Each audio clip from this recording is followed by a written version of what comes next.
friends, it's Kim from Homestead Hopeful. Today I am going to lead you through dehydrating some mushrooms. My sister-in-law brought some wonderful mushrooms up from Pennsylvania when she came to visit us when we moved. She brought a couple different kinds for my husband. He is the mushroom lover.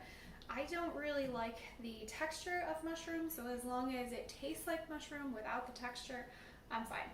So some of these will probably be turned into mushroom powder. Here are the mushrooms that I will be dehydrating today. With these ones, I've just taken a damp paper towel and cleaned off the tops of them, gotten off any debris and dirt. They're starting to look a little darker just from being in our refrigerator for a while. A couple of them started to freeze since they are already beginning to freeze. I just put them in the freezer so that they can continue to freeze completely. But these I will cut in slices, and this one I will just peel them off and put them on the dehydrator tray just like that. I will be using the round dehydrator just so that I can put it out in the garage. Plus, I don't really want to smell mushrooms for 10 hours, so that'll be a good place for it. Also, I have sweet peppers and some banana peppers that I picked from my garden at our old house that are still left over that I want to dehydrate as well. So while these are dehydrating in the small dehydrator on the garage, I will work on green peppers in the house in the large dehydrator. I have the cleaned mushrooms over here. Some of them I did take the stems off of because they were either dirty or starting to get mushy or starting to freeze, so I took them off so that I could just slice them and put them flat on the tray. So let's start with this one. All I planned to do was remove them, make sure that the caps are clean, and see there's a little dirty spot there. I'll just work around that.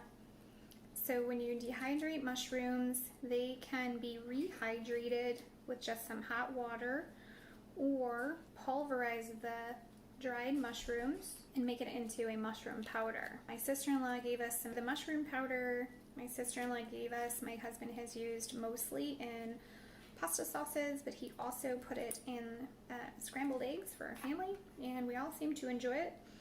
For the most part, if we don't know that it's already been added, we tend to like it. But if we think about it too much, for some reason, we just don't seem to like the idea of mushrooms. Okay, so I'm going to go through and add these. That'll just end up in the compost pile. I'm trying to be gentle and peel them away as gently as possible. I will probably start these and let them go for a good 4 hours before I check on them.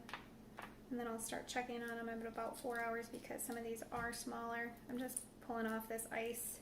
This is not ideal. You don't want them to freeze if you're going to dehydrate them. I don't know the texture of these ones, how they would turn out if I froze the whole group.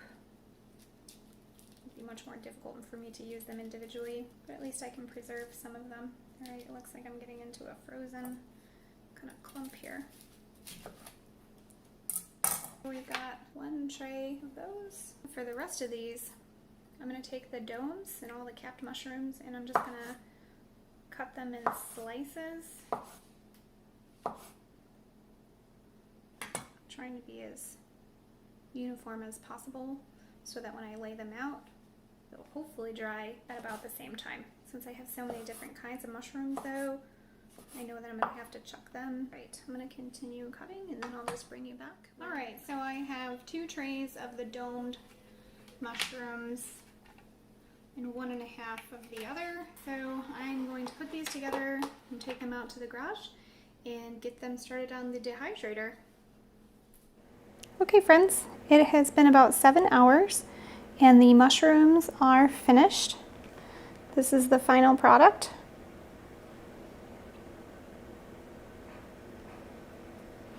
And as you can see, the colors didn't change very much at all. And that is the consistency.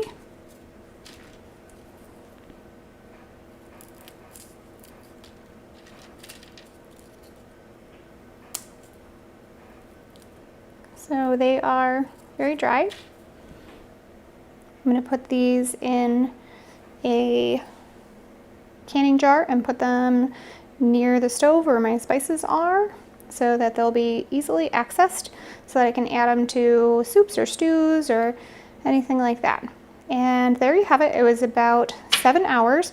There was no temperature dial on this dehydrator, so it just went full temperature.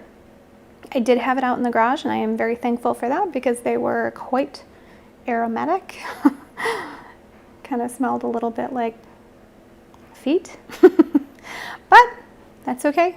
We've got dried mushrooms to add to whatever it is that my husband would enjoy. All right, friends, I hope you enjoyed this little video on how to dehydrate mushrooms.